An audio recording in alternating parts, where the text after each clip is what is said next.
Hello बच्चों, welcome back to my channel. कैसे हैं आप सब लोग। आज की वीडियो में मैं आप लोग के लिए बिजनेस इकोनॉमिक्स यानी कि व्यावसायिक अर्थशास्त्र के एमसीक्यूज क्वेश्चंस लेकर के आई हूँ।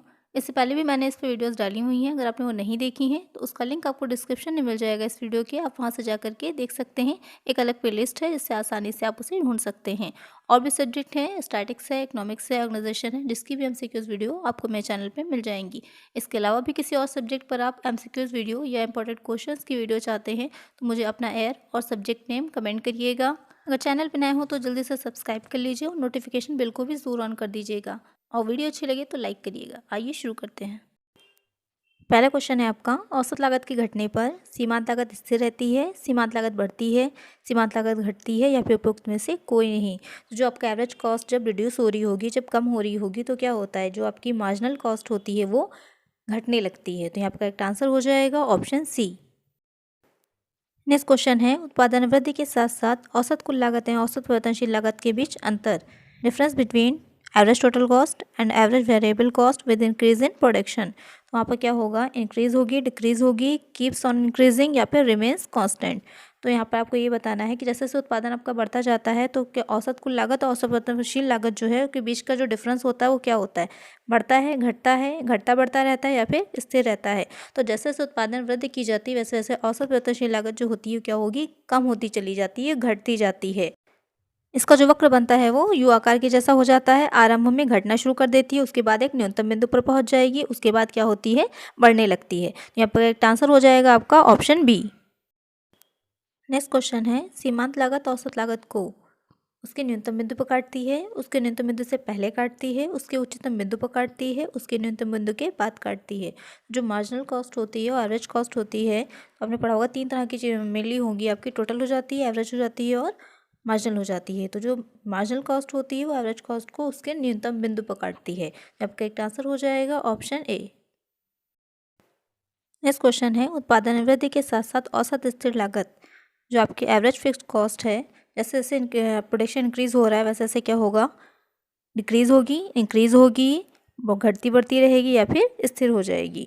तो यहाँ पर आपको ये बताना है कि जैसे उत्पादन वृद्धि होती जाती है तो औसत स्थिर लागत का उस पर उसका क्या प्रभाव पड़ता है। तो जैसे जैसे उत्पादन वृद्धि होगी औसत स्थिर लागत क्या होती है, घटती चली जाती है। आप एक फिगर देख रहे होंगे जिसमें आपकी एवरेज कॉस्ट बताई गई है, एवरेज वेरिएबल कॉस्ट बताई गई है और एवरेज फिक्स्ड कॉस्ट बताई गई है। तो यहाँ पे आपका पहला और जो प्रोडक्शन था वो क्यू था, उसके बाद प्रोडक्शन क्या हो गया, Q1 हो गया।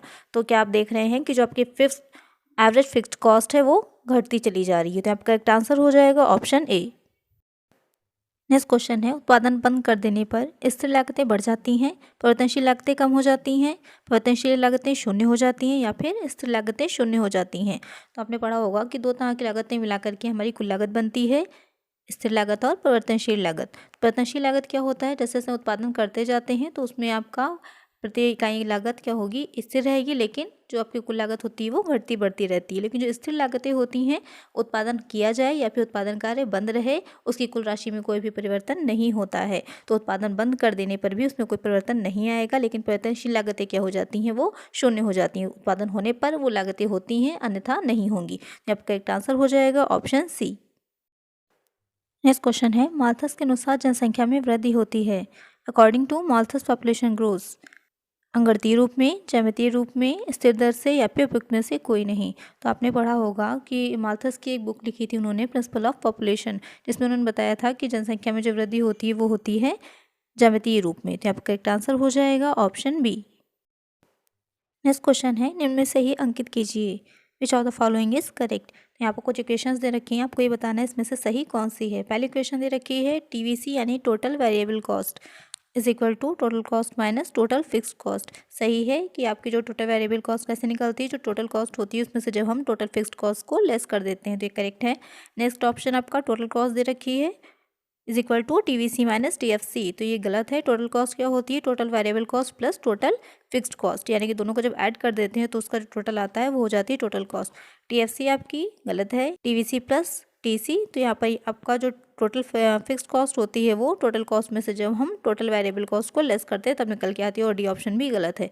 आपका करेक्ट आंसर हो जाएगा option A, total variable cost is equal to total cost minus total fixed cost.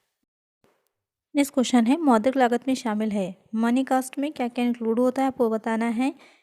सामान्य लाभ होता है, व्यक्त लागतें, अव्यक्त लागतें, उपयुक्त सभी।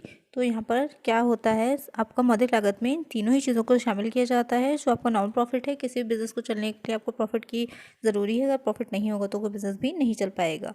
दूसरा ऑप्शन आपका जो व्यक्त लागत है, तो व्यक्त लागत क्या होती है, जिनको डायरेक्टली पे करके हम चीज़ों को सामान को, या मज़दूर हैं या माल है, गुड्स हैं, उनकी जो वैल्यू आ रही है, उनकी जो कॉस्ट आ रही है, जो मैनेजर उनको सैलरी दी जाती है, जो आपके सेलिंग एक्सपेंसेस हैं या एडवर्टीजमेंट पे एक्सपेंसेस हैं, वो सारे इसमें इंक्लूड किए जाते हैं। तो जो आपकी क्या हो जाती है, व्यक्त लागत।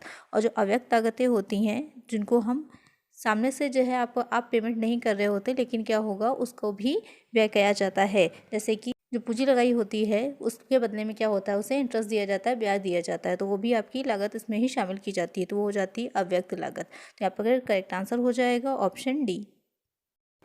नेक्स्ट क्वेश्चन है, औसत स्थिर लागत वक्र, average fixed cost curve always goes down, always parallel to the x-axis, is always parallel to the y-axis, can be of any shape। यहाँ पर आपको ये बताना है कि जो औसत स्थिर लागत वक्र होता है वो सदा नीचे की ओर रहता है, एक्स अक्ष के समानांतर होगा, वाई अक्ष के समानांतर होगा, या फिर किसी भी आकार का हो सकता है। तो यहाँ पर एक चीज़ ध्यान रखिएगा, यहाँ पर स्थिर लागत वक्र की बात नहीं की जा रही है, औसत लागत वक्र की बात की जा रही है। क्योंकि जो स्थिर लागत वक्र होता है वो होता है आपके एक्स अक्ष के समानांतर, लेकिन जो औसत स्थिर लागत वक्र होता है, जैसे जैसे उत्पादन बढ़ता जाता है वो क्या होता है, घटता चला जाता है और नीचे की ओर आता जाता है। तो आपका करेक्ट आंसर हो जाएगा ऑप्शन ए। नेक्स्ट क्वेश्चन है, औसत लागत तभी बढ़ना शुरू करती है जबकि सीमांत लागत स्थिर हो जाए, सीमांत लागत औसत लागत से ऊपर निकल जाए, सीमांत लागत भी बढ़ना शुरू कर दे, या फिर सीमांत लागत घटना शुरू कर दे। तो यहाँ पर आपको ये बताना है कि औसत लागत कब बढ़ना शुरू कर दी है। जैसे कि आप एक स्क्रीन पर फिगर देख रहे होंगे, जिसमें MC और AC यानी कि मार्जिनल कॉस्ट और एवरेज कॉस्ट का एक फिगर दिखाया गया है। यहाँ पर आप ये देख रहे होंगे कि जब आपकी एवरेज कॉस्ट गिर रही है तो मार्जिनल कॉस्ट उससे भी तेज़ी से गिरना शुरू हो जाती है। उसके बाद जब एवरेज कॉस्ट न्यूनतम बिंदु पर आती है, जो मिनिमम पॉइंट होता है, वहाँ पर मार्जिनल कॉस्ट उसको काट देती है और उससे ऊपर निकल जाती है। तो जब मार्जिनल कॉस्ट बढ़ने लगेगी तो एवरेज कॉस्ट भी बढ़ना शुरू कर देती है। यहाँ पर आपका करेक्ट आंसर हो जाएगा ऑप्शन बी, कि जब सीमांत लागत औसत लागत से ऊपर निकल जाए, वहाँ पर औसत लागत क्या होगी, बढ़ना शुरू कर देगी।